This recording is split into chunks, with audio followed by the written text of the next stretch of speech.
नमस्कार मित्रांनो. आज एक महत्वाची बातमी घेऊन आलेलो आहे, जी भारतातल्या स्टॉक मार्केट संदर्भातली व्होडाफोन आयडिया कंपनी बाबतीची आहे.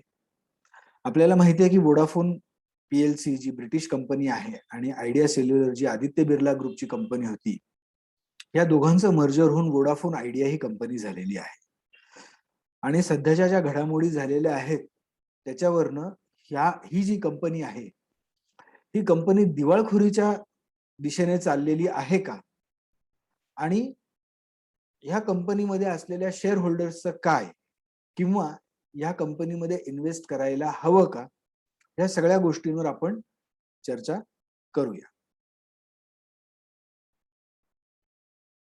तर आपणा सर्वांना माहिती आहे की रिलायन्सची जिओ ही जशी भारतामध्ये आली, तसं पूर्ण टेलिकॉम सेक्टरला त्यांनी हलवून टाकलं. त्यांची अतिशय स्वस्त दरातले फोन, स्वस्त दरातले सर्व्हिसेस आणि जबरदस्त फास्ट कनेक्टिव्हिटी ह्यामुळे बाकीचे जे काही ऑपरेटर्स होते, ते सगळे ऑपरेटर्स मोठ्या प्रॉब्लेम मध्ये आले होते. त्यातले बरेचसे ऑपरेटर्स यांनी आयदर त्यांचे व्यवसाय विकले, मर्जर केलं, किंवा ते बंद होऊन गेले. जसं एअरसेल होती, ती बंद होऊन बाहेर पडली. टाटा टेलिकॉम होती, ती बंद पडली. आता राहिलेत फक्त दोन मेजर प्रायव्हेट कंपन्या. जिओ व्यतिरिक्त राहिली होती भारती एअरटेल आणि व्होडाफोन आयडिया. आता प्रॉब्लेम्स कुठनं सुरू झाले, तर गव्हर्नमेंटचे जे एजीआर ड्यूज होते, ते सुप्रीम कोर्टाने प्रत्येक टेलिकॉम कंपनीचे एजीआर ड्यूज जे डिपार्टमेंट ऑफ टेलिकॉमने कॅल्क्युलेट केले होते, तर सुप्रीम कोर्टाची ऑर्डर आली आणि त्याप्रमाणे व्होडाफोन आणि आयडिया ह्या कंपनीचे टोटल 50,200 कोटी एवढे टोटल टेलिकॉम ड्यूज या कंपनीचे आले.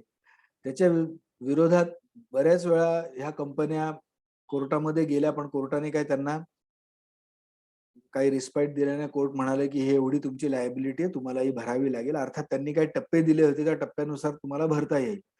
पण झालं काय, हे 50,200 करोडची लायबिलिटी आणि कंपनीचे आधीचे असलेले जी काही देणी आहे, त्यामुळे ह्या कंपनीवर टोटल कर्ज झालं $30 बिलियन.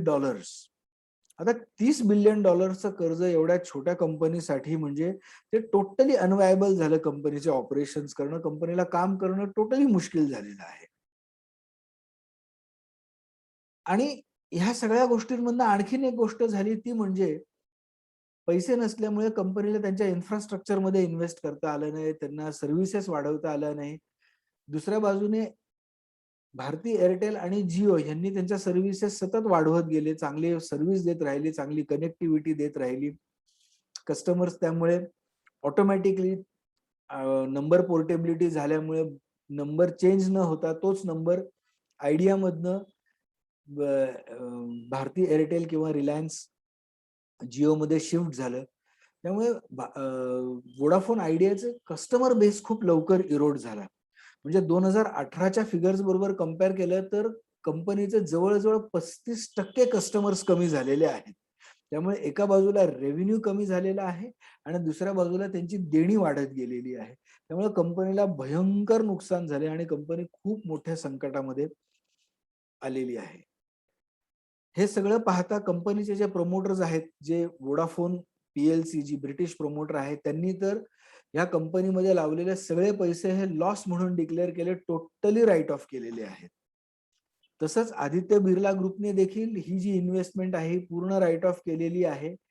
आणि मला वाटतं कालच 4 ऑगस्ट 2021ला कुमार मंगलम बिर्ला जे व्होडाफोन आयडियाचे नॉन एक्झिक्युटिव्ह चेअरमॅन होते, त्यांनी त्या पदावरनं राजीनामा दिलेला आहे. त्यामुळे ते आता ह्या कंपनीचा कोणताही कारभार पाहणार नाहीयेत. आता दोन्ही प्रमोटर्सने या कंपनीमध्ये इंटरेस्ट टोटली झिरो केल्यामुळे आणि कंपनीचं एवढं मोठं कर्ज त्यांच्या डोक्यावर असल्या कारणाने ही कंपनी फार लवकर दिवाळखोरीच्या दिशेने चाललेली आहे. आता जर ही कंपनी दिवाळखोरीत गेली तर काय होणार? ही कंपनी जर दिवाळखोरीत गेली तर सगळ्यात मोठी डोकेदुखी होणार आहे ती भारत सरकारला. कारण भारत सरकारच्या AGR ड्यूज जे मागच्या काही वर्षांचे काढलेले होते, त्यामुळे ही कंपनी टोटली अनवायबल झालेली आहे. जर उद्या कंपनी दिवाळखोरीत गेली तर गव्हर्नमेंटला ना त्यांचे AGR ड्यूज रिकव्हर करता येणार, ना त्यांना त्यांची लायबिलिटीज काय पे करता येईल. प्लस गव्हर्नमेंटला जर ही कंपनी वोडाफोन आयडिया जर बंद पडली तर टेलिकॉम सेक्टरमध्ये मुख्यत्वे दोनच कंपन्या राहणार. एक म्हणजे रिलायन्सची जिओ आणि दुसरी म्हणजे भारती एअरटेलची एअरटेल. आणि गव्हर्नमेंटला हे असं कधीही वाटू शकणार नाहीये की आपल्याकडे ह्याला ऑलिगोपोली म्हणतात की ज्याच्यामध्ये पूर्ण मार्केट हे फक्त काही निवडक लोकांच्या हातामध्ये, एक दोन किंवा तीन लोकांच्या हातामध्ये राहील. अशी सिच्युएशन कधीच हितावह ठरत नाही, कारण कस्टमर्सचं त्याच्यामध्ये पिळवणूक होण्याची खूप दाट शक्यता असते. त्यामुळे गव्हर्नमेंटची ही खूप मोठी डोकेदुखी झालेली आहे.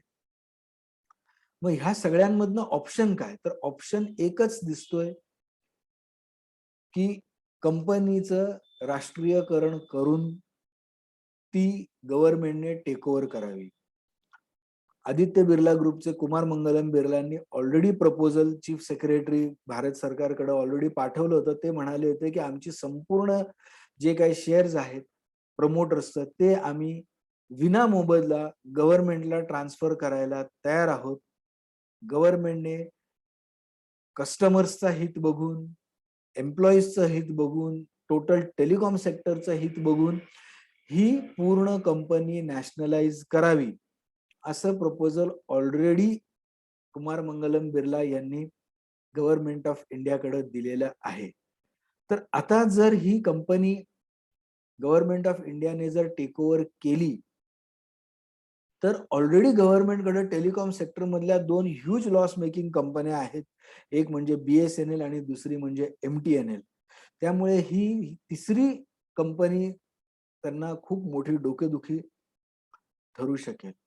मग आता शेअर होल्डर्सने ह्याच्यामध्ये काय करावं? जे ऑलरेडी शेअर होल्डर्स आहेत त्यांनी आज बघितलंय त्यांचे शेअर्सची व्हॅल्यू आज जवळजवळ 10-12% कमी झालेली आहे. पुढे काहीही फ्युचर दिसत नाही ह्या कंपन्यांचं.